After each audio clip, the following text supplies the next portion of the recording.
So, if the solution to the Israeli Palestinian conflict is not land transfer, and I submit that if you still think it's land transfer, you either haven't read or haven't understood the history and the motivations behind what's going on, then what is the solution?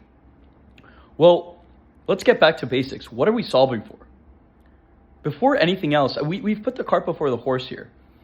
We have become so obsessed with the idea of a Palestinian state because that is what the Palestinian leadership and the world government of the UN and all of these other countries in the West have been pushing for. But it is instrumental.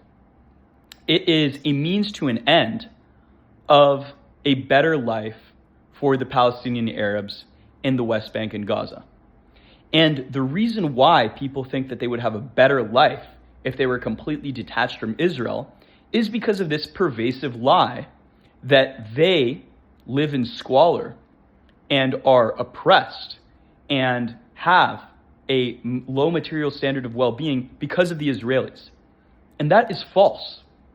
Because if you look at the Palestinian Arabs that have more of a relationship with Israel, namely the over 1 million citizens of Israel, and also all of the people that commute from the West Bank and from Gaza into Israel to work or for medical treatment, that those are the Palestinians that are the best off.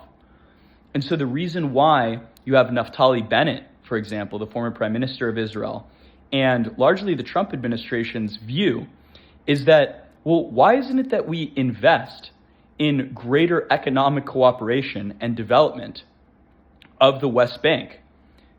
Because Israel is the successful country in the region. They're the country that provides economic opportunity, that protects the civil rights, the religious liberties, the personal liberties of the Palestinian citizens that it has. And so I have always felt that we should be giving more Palestinians in the West Bank citizenship in Israel and a stake in the country. And the reason why that has not been on the table is this lie, this pervasive lie for the past 20 years that the Palestinian birth rate would outstrip the Jewish birth rate in Israel. And that's no longer the case either. We're operating on all of these false premises that do a disservice to the facts on the ground and do a disservice to what we're actually solving for, which is the material well-being and civil rights of the Palestinian Arabs in the West Bank and Gaza that have been persecuted by their Arab neighbors.